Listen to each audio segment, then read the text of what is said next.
Total Screen proudly presents their official podcast, On Screen, with your hosts, Tyson Gifford and William Roerig.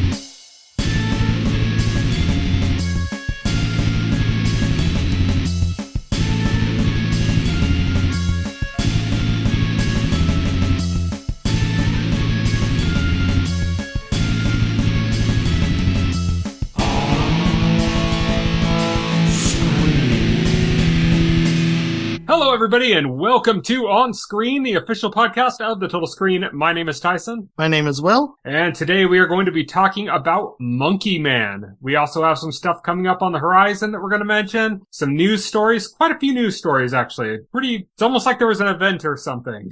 And then some trailers we're going to go over as well. Let's kick things off with our On the Horizon segment. On the horizon.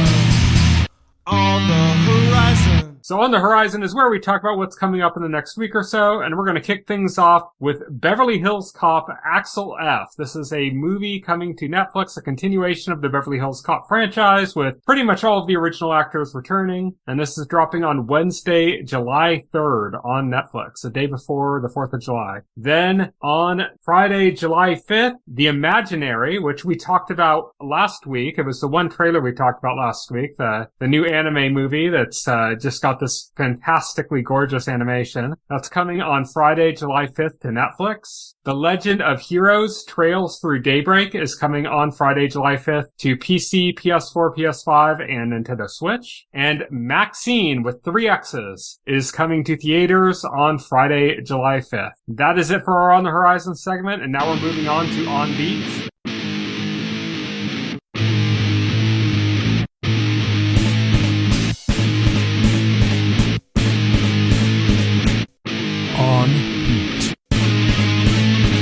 On Beat is our news segment, and we're kicking things off with Season 2 of One Piece, which has cast 4 members of the crime syndicate Baroque Works, which are kind of like the main villain of this season, I'm guessing. I know you haven't followed One Piece besides watching the live action series, but the main kind of real antagonistic enemy, the first big one, wasn't really Arlong. That was a fairly short arc in the anime, and very short, 2-episode arc in the TV series, the live action one. The first really big enemy group that they came up with, their first big bad Buffy style season, where it's the whole season for this one thing, was Baroque Works. So it's cool to see some of the castings. I don't really know any of these 4 people that were cast, except one of them. One of them I do know. One of them we very much do know. David Dastmalchian, who is the Polka Dot Man in the Suicide Squad. And he also just recently had the movie Late Night with the Devil. He's been in a bunch of stuff. He's been in the Nolan Batman movies. He was in, what else? He's been in a bunch of stuff. He's been in a bunch of things. He's a character actor that you recognize the face of. Yeah. I mean, we've obviously seen Suicide Squad. I believe we discussed it on the podcast. To clarify, the Suicide Squad, yeah. Yeah, the second one. He wasn't in the first one. I did watch Late Night with the Devil recently. I mean, he's been consistently fantastic in everything I've seen him in, so very happy with this casting. He's the one person I know. He's playing Mr. 3. I wonder if they're going to do his hairdo. Mr. 3's hair is shaped like a number 3. It's weird. Oh, that's funny. They probably will. Other people in this that have been cast here is Daniel Lesker from Raised by Wolves will be playing Mr. 9. Cameron Johnson from Batwoman, that's the CW series, not the canceled Batgirl movie, is playing Mr. 5, and Jazara Jaslin from Warrior is playing Miss Valentine. So the way the Baroque Works work is that there's just a group, it's always a male-female team. The male is with a number, and the female has Miss Valentine. I think one's called Miss Sunday, or there's they have different names like that. But then the ranked members, the male members, are all ranked so the closer you are to one, the stronger you are, basically. So that kind of gives you an idea of like, so Mr. Nine is somebody that, you know, is kind of like low on the totem pole. We actually saw a Baroque Works member in season 1. It was the guy that Zorro killed, when we first met him. When like Zorro was on that one island and the one guy came up and was trying to recruit him. He's a member of Baroque Works. I think he was like number 7 or something. I'm not sure. So Mr. Nine is weaker than that. But yeah, that gives you an idea. David Dastmalchian is playing number 3, so he's high up there. So that's cool. We should get some time with him. That'll be good. Our next news story is that The Boys viewership has grown by 21% with season 4. I'm thinking that's gotta be wrong. The math's gotta be wrong because the conservative YouTubers have been telling me it's the opposite. Well, I heard, The Boys went woke, and I mean, when you go woke, you go broke. Yeah. I mean, that's the way it works. That's the law of the universe. So, I mean, maybe they went woke and they broke the door on their vault. Right. Too much money stuffed in there? Yeah. Yeah. Obviously, the show is just gaining in popularity. It's firing on all cylinders this season. It's hilarious how people are going like, you know, it was good until it became political. It's like, were you ever watching the show before? Yeah. Were you paying attention to the show? Like, I mean, it's not a subtle show. This is how, like, dense people are to the concept of satire, where they think the satire is genuine. Some people think, like, the show is, like, really rooting for Homelander for some reason. Yeah, it's very funny. Next piece of news. Bob Odenkirk's movie Nobody is getting a sequel. We knew about that, but it just hired Indonesian director Timo Tjahjanto. I don't know exactly how to pronounce his name. I forgive you. That's my best effort. I forgive you. I mean, I don't have the right or the place to forgive you for this, but I forgive you.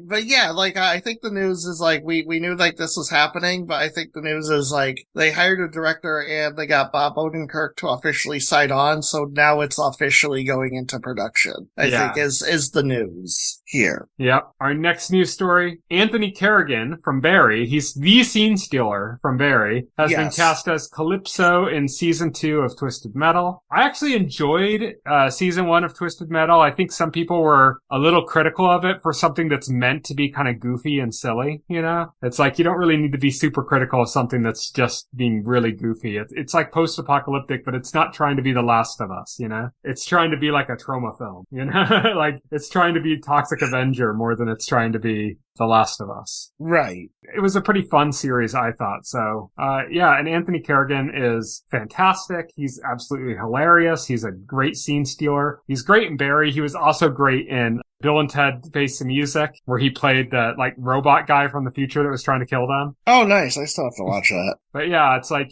he's great. So I'm happy to see him in anything. And if it's something that's kind of silly, then that works too. Next news story, Kevin Feige has confirmed that the Fantastic Four is set in the 1960s in New York, and he hinted at an alternate world. Now, we've kind of guessed that it's taking place in the 60s in New York for a while. Not just us, like everyone's kind of guessed that. Yeah, there was like the rumors like going around, and then when they released the poster for like Valentine's Day, like this past February, that sort of cemented it, because there was like really like a really 60s aesthetic to it. Yeah, right? It's like a retro-futurism kind of aesthetic. Yeah, and so to me, like, that confirmed it. Yeah. Without them even having to, like, say anything. Feige has confirmed the year and that it's not just the aesthetic, the year and the location, but he also said that people were recognizing in the art they released that the buildings and the landscapes don't really look like our New York. And he said, yeah, that's a good observation. Yeah, so he's hinting that it takes place in our universe.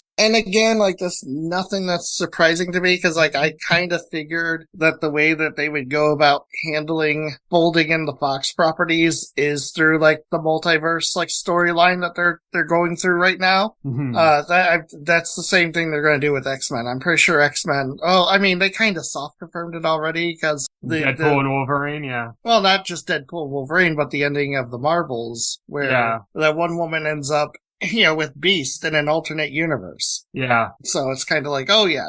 So I think, this is like how they're handling the Fox properties apparently is like, oh, they're multiverse, and then I guess like they're going to use like Avengers Secret Wars to fold them in to one Yeah. universe. Yeah. It's cool. It's really cool. I really hope they play into the seriousness of an event like that. Yes. Because it seems like Marvel just hasn't been as serious since, like, I think the last serious thing was probably WandaVision. And, you know, even that was kind of playing down, or it was coming off of like Endgame, which had like a very serious about consequences in, you know, what you do and stuff. And it really hasn't played too much on that since. And it just kind of seems like anything they do, like they'll do like multiverse stuff, but like it just seems everything's inconsequential. And if they're really going to do that, where they're going to bring these elements from other universes into the universe and have it actually have weight and be like a permanent change, then that's like significant. And if they pull it off right, it'll be really good. Because that's what, like, the Secret Wars main series, that first one, the second Secret Wars they did in, like, the 2000s.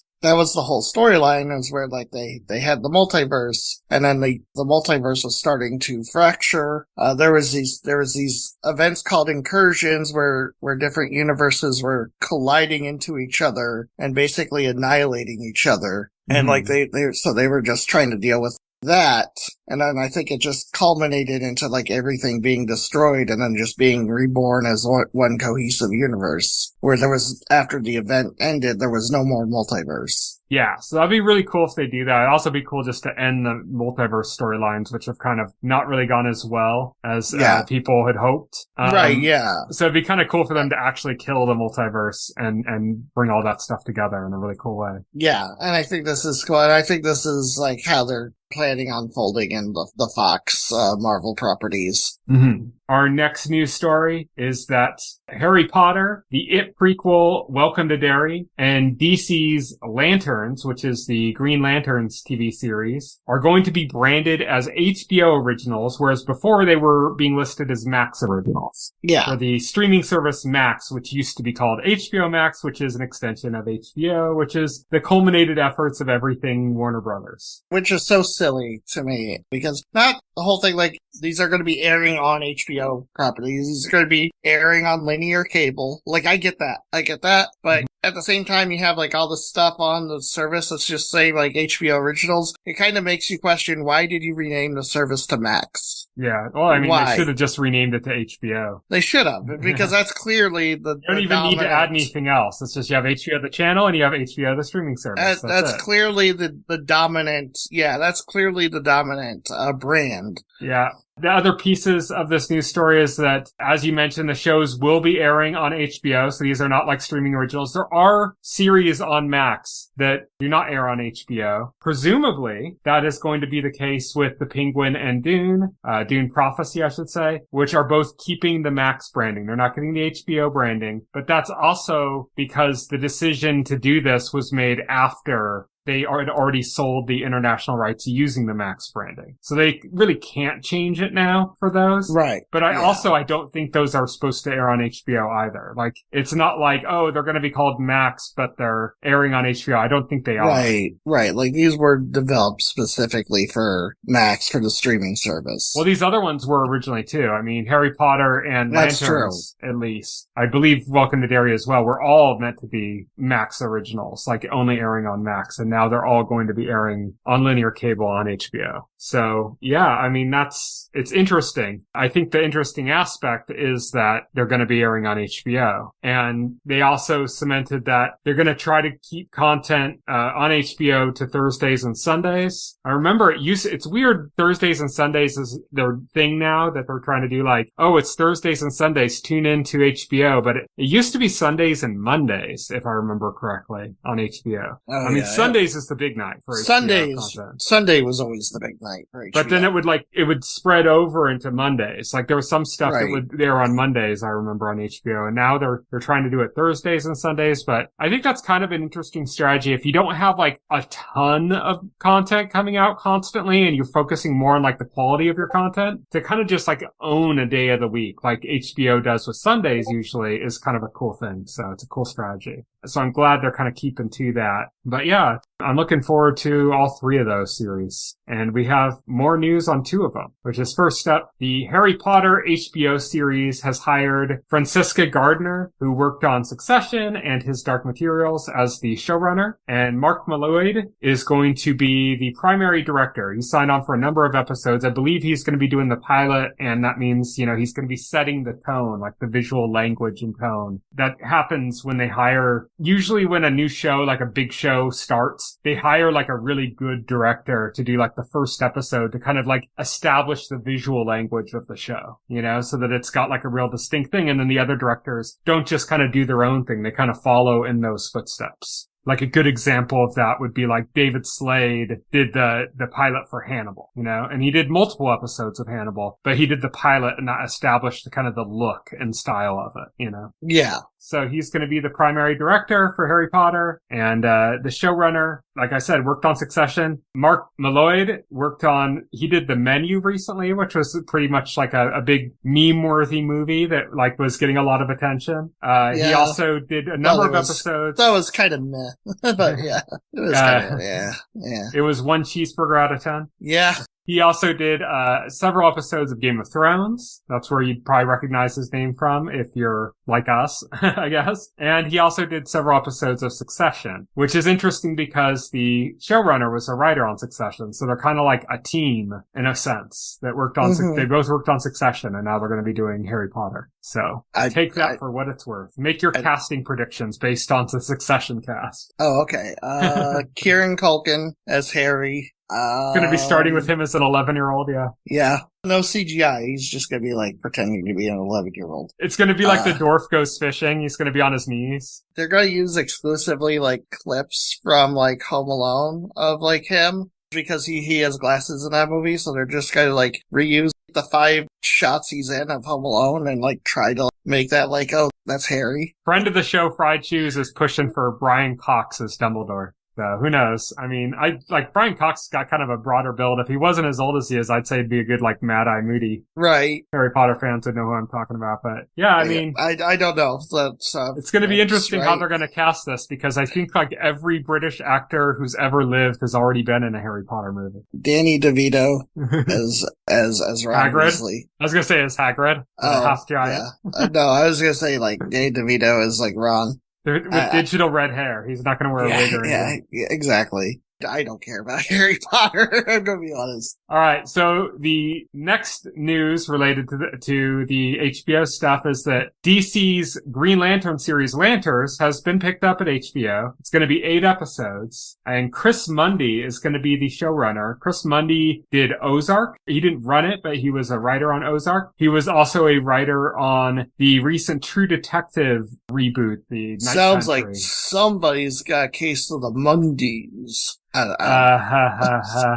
He is showrunner, and there's going to be executive producers Damon Lindelof, who, of course, did Lost, my favorite show of all time. He also did the Watchmen TV series on HBO and The Leftovers, both fantastic in my opinion. And comic book writer Tom King, who is also going to be writing the Supergirl movie, is also going to be an executive producer on this Lantern series. And from what I've heard, it came from Tom King's pitch, this project. Right. I heard the boilerplate is this is True Detective in the DC universe with Hal Jordan and Jon Stewart as the detective pair. And so you have a showrunner who worked on True Detective, or on one of the True Detective series, and Damon Lindelof. I mean, those are the real, important ones there to take note of. Of course, Tom King, like I said, he's a comic book writer, so he's recently been working on the Supergirl movie and stuff, but before that, he wrote comic books. Right, yeah. For DC, so should have some accuracy there, too. And then our last piece of news for the day, before we move on to our trailers, is that India's Central Board of Film Certification has prevented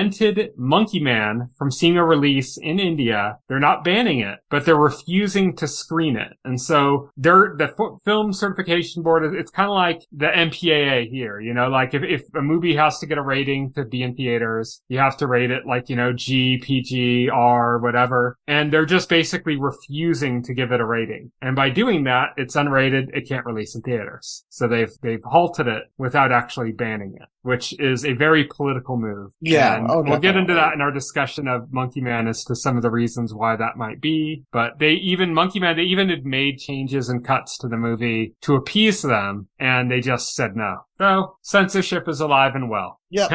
Now we're going to move on to our trailers. We're going to start things off with, we got a trailer for The Penguin, the Max original The Penguin. Yeah. We'd had teasers before. I think this is the first trailer, or it does still count as a teaser. I'm not sure, but it This was is a a lot full more trailer. detailed. There's a lot more stuff going on. This is definitely a full trailer. Yeah. Like, this goes beyond teaser territory. You can see got, now, because you got more of a sense of the story, you got a sense of like all the players that are involved. yeah, you know? definitely. Like now we kind of have an idea of the story, which is it looks like it's about Oswald Copperpot, Penguin. He Shock. is, he was a member of the Falcone family, and the actual family members of the Falcone family are kind of fighting for the struggling remains of that empire, Right. as there are other mafia groups that are kind of in war with them and seeking power, all while the Penguin Cobblepot sees an opening to seize power. Yeah, and become not just the head of the Falcone family, but like the head of all crime, basically, in Gotham. Yeah.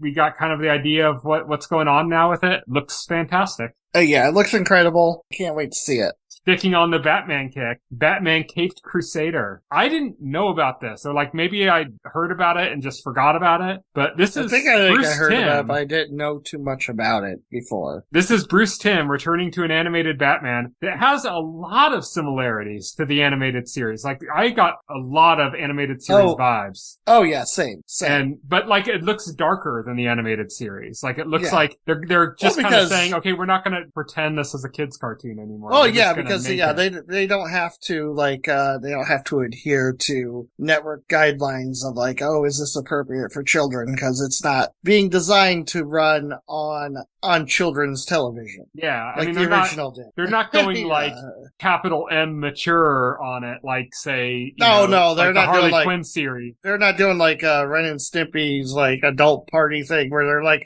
oh, this is on fake TV now. It's for adults. We're not limited by Nickelodeon, so we're gonna have like Ren and Stimpy swear and like blood and stuff. It's like no, they're like this is a mature adult take on a thing in like an actually mature way, which isn't like Batman can now say the F word. Yeah, exactly. yeah. This is actually like a really good idea. And, it's cool because this is kind of reminiscent of what happened with X-Men, where we had the X-Men animated series and then we got X-Men 97, which is like a direct continuation. This Yeah. is not a continuation of the animated No, this series. is like an alternate universe. Like this looks like it's like set in like the 20s or something, or like maybe like the 40s. It's not modern day. Well, And I don't so, know. like, this is an it's got alternate that universe. aesthetic, because the animated series kind of had that aesthetic too. Like It did have that 1940s art- kind of aesthetic. It did have that Art Deco aesthetic to it. You're right. Even though like it did like give off vibes that wasn't supposed to be a period piece, but it did have like a lot of the Art Deco stuff.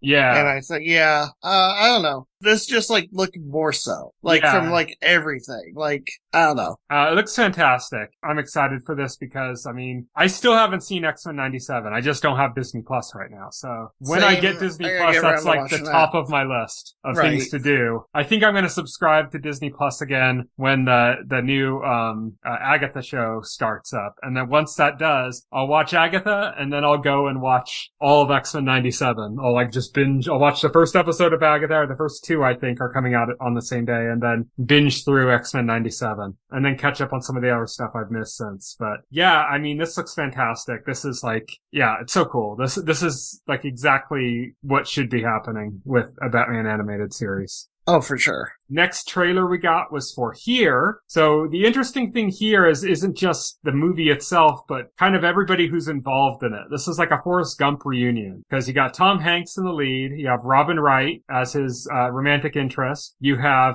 Robert Zemeckis directing it. The writer on it was one of the writers on Forrest Gump as well. So it's just basically like the Forrest Gump team reuniting. We just need what's his name, Gary Sinise, to show up in it. But yeah, so from the trailer, I don't know if this is the case for the whole movie, but from the trailer, everything's from like a single angle. They even show like when the house was built and it was being built up or something, and it's still from the angle like inside the construction site as it's being built, from the same angle. And then every shot we see in the movie is from different time periods, all from the same angle. You see like the furniture change, you see the drapes change, you see the age of the characters change, who's in the scene change, the daylight change, you know, all of that changes, but it's all in the same angle of the same house. I thought that was kind of interesting. I don't know if that is actually the movie, the whole movie is like that, or if they just artistically did the trailer like that, but it's just kind of interesting. It's also, this is going to be like probably the most de-aging ever used in a movie. Robert Zemeckis has kind of like a weird obsession with like lifelike digital imagery. He did like the Polar Express and what was that?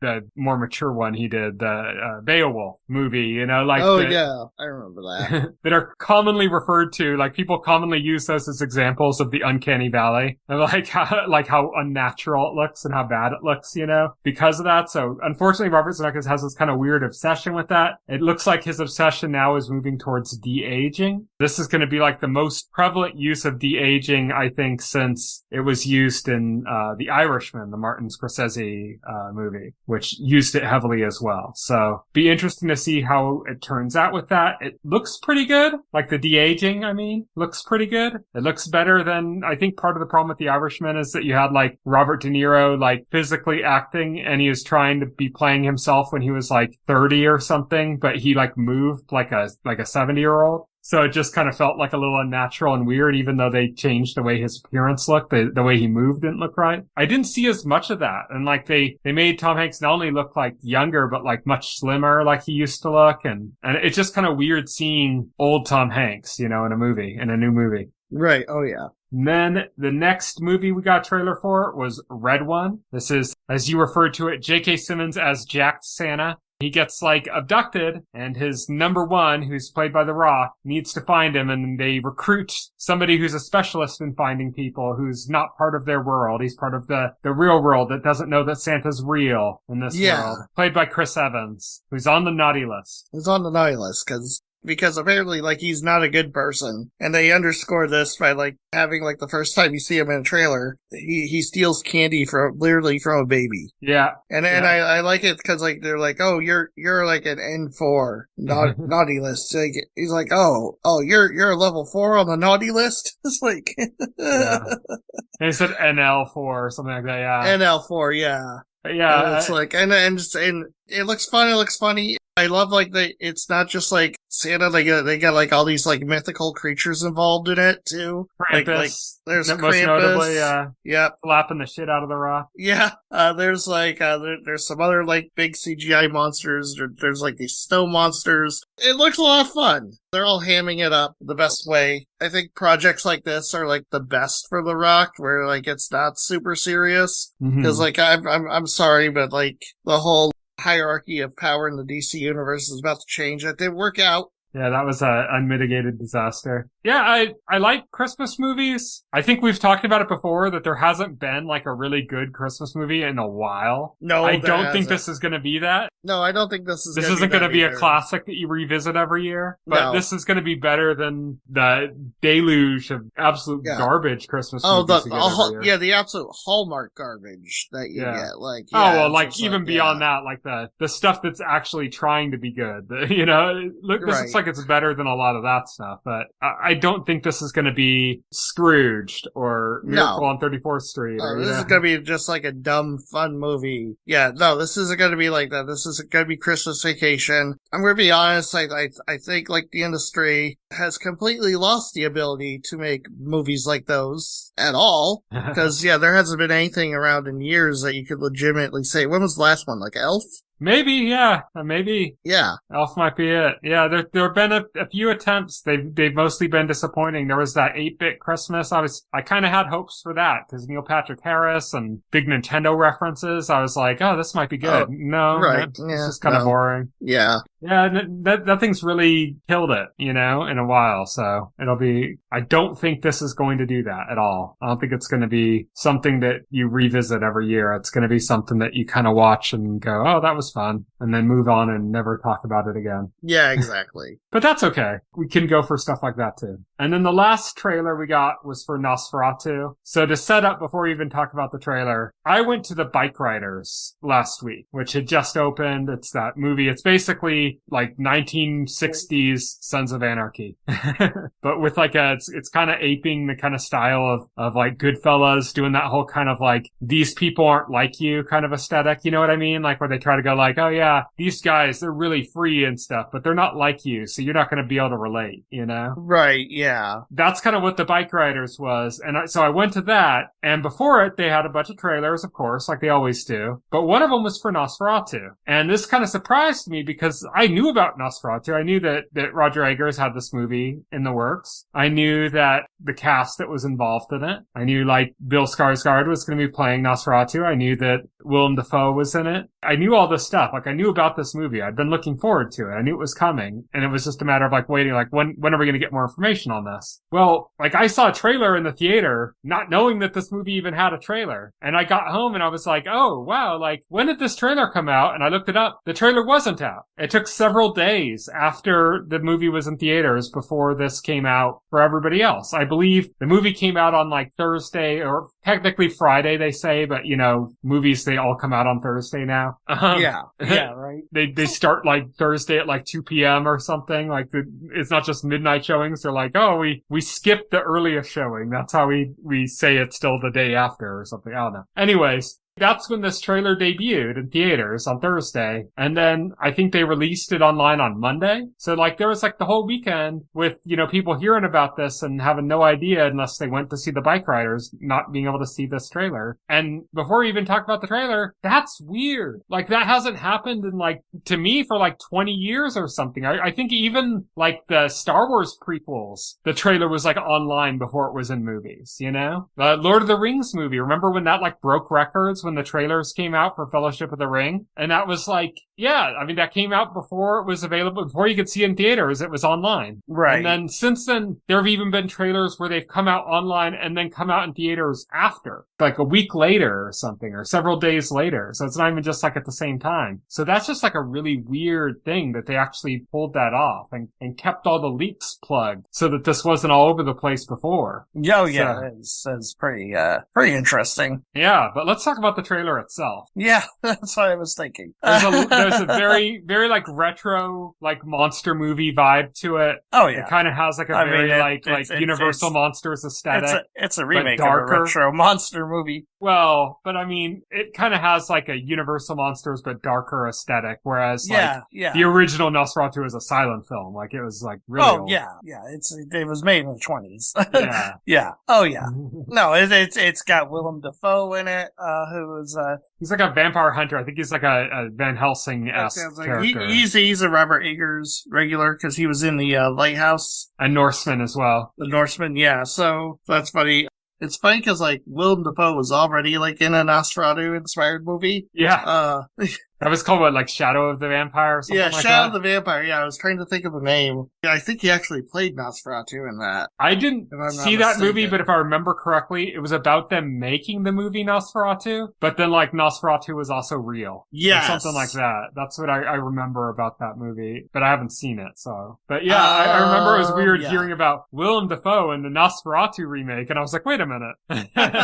Right. It already happened? Like, what's going on? But yeah, it's just a really cool trailer. It has this very like retro look to it, like the very grainy, like film stock look that kind of is preserving that style. Really cool shots of like, you look at this thing, it looks like a shadow of a hand going over a city. It's just like really cool, like visual aesthetics. Oh yeah, like Robert Eggers' like visual style is like really unique. He knows how to make things like really like unsettling and otherworldly, which is something like this is, you know. like. It's a good match for Nosferatu too, because Nosferatu, they did like in the original Nosferatu movie, they did things like the rooms weren't like squares, like they were purposely designed like in odd shapes so that they just looked like more interesting and poppy when you watched it, when you watched the movie. So it's like they did like, and they played a lot with like shadows and stuff in the original Nosferatu, which was like, again, a very early silent film thing. So I like that Eggers is like really paying into that,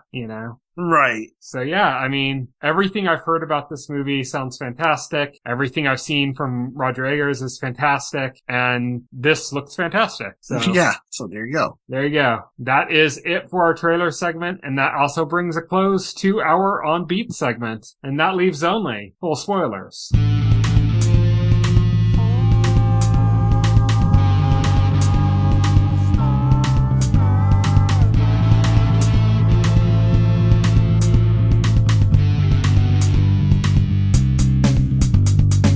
This week on Full Spoilers, we are going to be talking about Monkey Man in full spoilers. We're also going to be addressing some of the stuff that related to the film not being aired in India or not screening in India and why that is the case. But let's talk about the movie itself first. So I've seen this before. I saw it in theaters and it just recently hit on Peacock, I believe. And so you finally got your chance to watch it. We were both psyched for this movie before it came out in theaters, before I got a chance to see it. And I talked about what I thought of the movie several podcasts ago, like maybe 2 months ago or something. I talked about my thoughts about the movie, just briefly, like with no spoilers. What are your thoughts? What are your general spoiler-free, like first impression thoughts of Monkey Man? Oh, it's excellent. It's excellent. It's a lot different, like in terms of like the John Wick clones. It's a lot different than that because like it's a lot grittier in tone and style than like the John Wick films. There's not like a lot of like flashy martial arts. There's like good sequences in that, but it's more like down because like, well, I mean, he is like a street fighter literally in the movie, but it's more like down and dirty street fighting is what he does. And surprisingly, there's not a lot of fight scenes in the movie. The movie is a lot about just like a character drama about this guy who had his mother murdered, and he's been building his life around getting revenge. And it's about like him seeking vengeance for that act. And it's got some moments, it's got like a comic relief, like sorta comic relief, like side character. There are a couple side characters. They're not like actually like really important to the movie. It's just an interesting movie, and there's a lot of social commentary in it, obviously. A lot of social commentary about, like, the state of class issues, yeah. Class issues that exist in India. Obviously, like, he's very poor, and, like, his quest for vengeance brings him rubbing elbows with, like, the very wealthy. Brings him into, like, that sphere. And you see, like, the exploitation of the poor by the very wealthy is, like, a big part of the movie as well. Yes. And the way, and they kind of do it comically a little bit, the way that the poor are kind of crafty to be able to get by in their situation with their lot in life. There's a whole sequence where you see, like, a guy's, like, I can't remember what it was, his phone or his wallet was stolen or something like that. And they go through the whole process, or no, it's not a guy, it's Queenie, the character Queenie. Yeah, it was Queenie. Yeah, okay, I know what the scene you're talking about is. It's like Queenie, yeah, it's the guy pretending to be like disabled and like, like a beggar, and he was pretending to be a beggar because he was to get Queenie's, like her like purse things, whatever those things are called. They're sort of like purses, like I'll just say like her purse, specifically to get her purse, because like that was part of like his plan, the main character's plan. It was like he wanted to get like Queenie's like business card, or her contact so that he could, he could get in contact with her and get into the organization, because the organization was being run by, I think like the dude like is the chief of police. He's also like running like this place, like this elite club for like the wealthy, and he's also like involved in all kinds of other things like real estate and drug running. Like he's got his hands in a lot of pies, and he's very like wealthy and influential, and he's the target, and he's running this club, so he's kind of trying to get into this club so he could get close to this guy, and that was part of the scheme, Yeah, so they had this whole, like, in order to get her purse from her, and it's like, it's passing so many hands, and it's going through, it's very like an Ocean's 11 kind of thing almost, like, right, yeah, watching because like the scam play out. yeah, because he has like relationships with like a lot of like the people like in the poor community, you know, like you can see he's got connections. He's got this kid that, you know, gets information for him, you know. That's how he knew where she was going to be in the first place to pull off that scam. Cause kid came up and like literally told him, like, you know, because he had been the kid had been following her for him.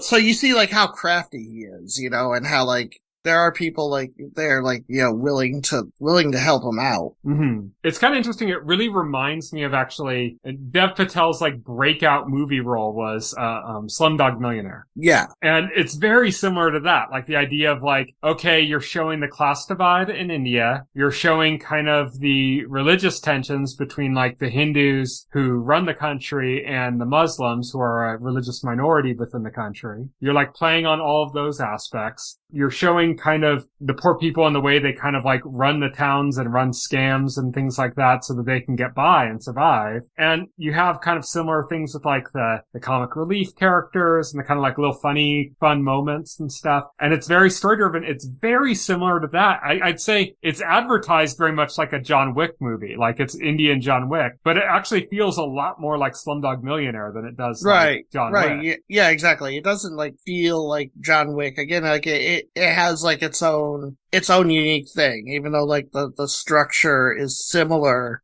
It's still like very much its own thing. It doesn't like it's not as fantastical as John Wick. It doesn't have like all like the fantastical lore like that series has or anything. And there's like wealthy people in like a secret club that can get whatever they want or something, but it doesn't have the level of lore that like say like the Continental does. It's just something. Like a generic club for like the it's just they're just rich, you know? Yeah, they're just rich. But yeah, like, so you mentioned the comic relief character. That's Alfonso. I love his auto rickshaw, Nicki Minaj. Yeah, Nicki Minaj, yeah. Named for the headlights. There's also like the movie it goes into his kind of revenge plot and it doesn't really go right. He kind of jumps the gun too early, I think, and things kind of fall apart. It doesn't go right. It'd be a very short movie if it had gone right at that point. because that's like what, like 30 something minutes into the movie. But like, this would be a very short movie if you ended it here. But what's interesting is that because it doesn't go right, he's like gravely injured and he gets saved by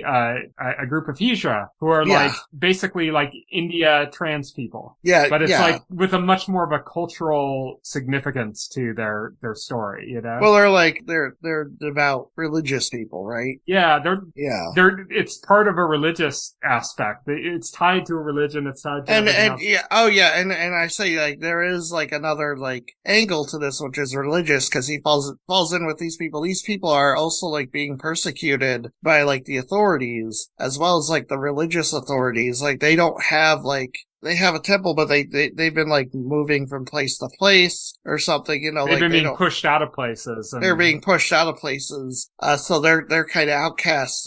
They take him in as a fellow outcast. And there's another, like, authority too, because, like, one of the big bads in the movie is not just, like, the guy, like, he's after. There's, like, this religious figure who's, like, gained, like, great fame and prominence, you know, like, he's all over the news, and he's, like, seen as, like, this wise guru of wisdom, and he's aligned with, the bad guys. Yeah, he's a Hindu nationalist, which is, like, a real thing in India, that, like, you know, the current leader of India is a Hindu nationalist, for example. And he uses his religion for his own greed and his own power, his own accumulation of wealth and power. Yes. And he's kind of behind everything. He's not the target of the main character, who's, by the way, is just listed in the credits as Kid. Oh, okay. He's not the target of Kid's plot. You know, that's the guy who actually killed his mom, Rana Singh. Right. Oh, yeah.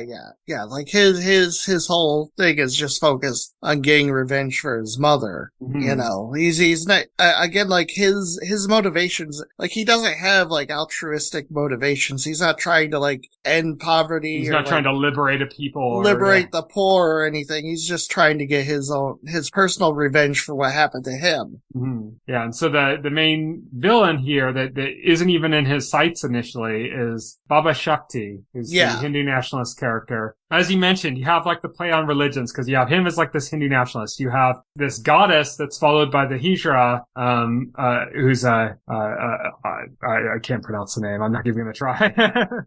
And then the monkey man that he wears a monkey mask when he fights, and the story of his path is heavily based on, and it's implied throughout the story in his back is Hanuman, who is that's the monkey the story, god. like they say, like, yeah, that's the story his mother told him when he was a kid, you know, like, she read him the story, and then later when we see, like, the flashback, which explains what exactly happened, to his mother, you know, they're watching a play about the Hanuman, you know, and he's enjoying it. So, like, he kind of, like, internalized that story, you know, for himself, and as part of his ritual of, like, vengeance, he kind of styles himself as the Hanuman, you know? Yeah, he wears, like, a monkey mask when he's cage fighting and stuff. And that's kind of how this movie starts, is with him. He's cage fighting for money and to get experience and to become strong so that he can, you know, act out his revenge plot as he's, you know, doing all these scams to kind of try to, you know, get information and,